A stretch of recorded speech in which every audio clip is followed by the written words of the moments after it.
Hello guys, welcome back to the another video of Stumble guys.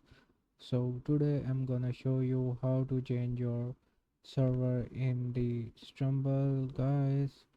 So first of all you need to log in your Stumble guys account and be sure your internet connection is fully connected.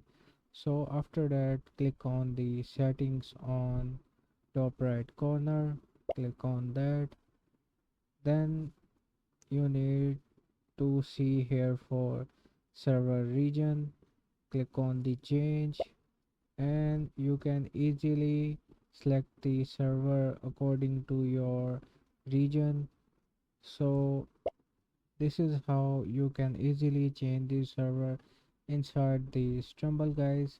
So please like and subscribe my channel, and so if you like this video please hit the bell icon. So bye.